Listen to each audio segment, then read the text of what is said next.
জামায়াতের আমিরের সফরের খবর সংগ্রহ করছেন আমাদের সহকর্মী নূর আলম। কথা বলবো তার সঙ্গে।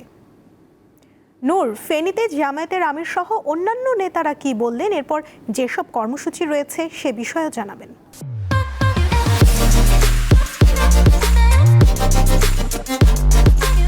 হ্যাঁ সুমনা, কিছুক্ষণ আগে যে ফেনী জেলার যেই সরকারি যে পাইলট উচ্চ বিদ্যালয় রয়েছে সেই পাইলট উচ্চ বিদ্যালয়ের মাঠে কিন্তু সমাবেশ জনসমাবেশ যেটা নির্বাচনী সেটা কিন্তু শেষ হয়ে গেছে এবং সেখান থেকে কিন্তু জামায়াতের আমির ডাক্তার শফিকুর রহমান তিনি হেলিকপ্টার যোগে এরপর যাবেন মাইজদি এবং সেখানে একটি জনসভা হবার কথা রয়েছে, সেই উদ্দেশ্যে তিনি গিয়েছেন এবং তারপরে সেখান থেকে বক্তব্য রাখার পর লক্ষ্মীপুরে একটি জনসমাবেশ হবে এবং সেখানে তিনি বক্তব্য রাখবেন। তবে এই আজকের যে জনসমাবেশ নির্বাচনী যে আজকে যে ফেনী তৃতীয় পর্বের নির্বাচনী যে জনসভার মধ্য দিয়ে কিন্তু আসলে ফেনী জেলার মধ্য দিয়ে তাদের যে প্রচারণা সেটা কিন্তু শুরু হলো এবং সেখানে বক্তব্য রেখেছেন। আপনি জানেন যে 11 দলীয় জোট নিয়েই কিন্তু এখন জামাত ইসলামী সহ নেতৃত্বাধীন যে 11 দলীয় জোট রয়েছে সেই জোট কিন্তু তাদের নির্বাচনী যে সমীকরণ সেভাবেই কিন্তু তারা মাঠ ঘোচাচ্ছেন এবং এখানে বক্তব্য রেখেছেন। আমরা দেখেছি এবি পার্টি আমার বাংলাদেশ পার্টির এখানে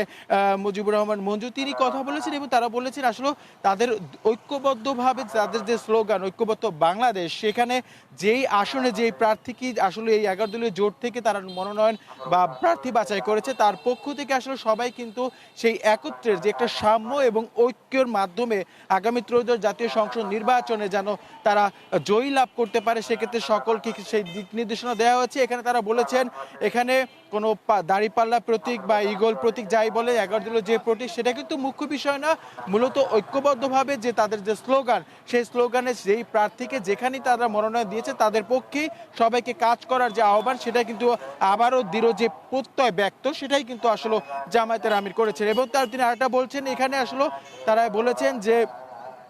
এত বছর যে আসলে তারা যদি ক্ষমতা আসতে পারে তাদের যে কি নীতি নির্ধারণ পর্যায়ে বা তাদের যে তাদের যে পরিকল্পনা সেই বিষয়ে কিন্তু তারা তুলে ধরেছেন এবং এখন আমি যেই স্থানটি রয়েছে এই ফেনী সদর আপনি দেখতে পাচ্ছেন যে আসলে সমাবেশ কিছুক্ষণ আগে শেষ হওয়ার পরে যে মানুষ তাদের যে দিক নির্দেশনা দেওয়া হয়েছে সেটা নিয়েই কিন্তু তারা বাড়ি ফিরে যাচ্ছেন এবং তারা বলছে যারা আজকে থেকে যে তাদের যে নির্দেশনা সেই অনুযায়ী কাজ করবে। সুমনা, এই ছিল আমার কাছ থেকে যে ফেনীর যে নির্বাচনী যে জনসভার আজকে জামায়াত সহ 11 দলীয় জোটের তার সর্বশেষ। সুমনা, ফেনী থেকে যুক্ত ছিলেন সহকর্মী নূর আলম।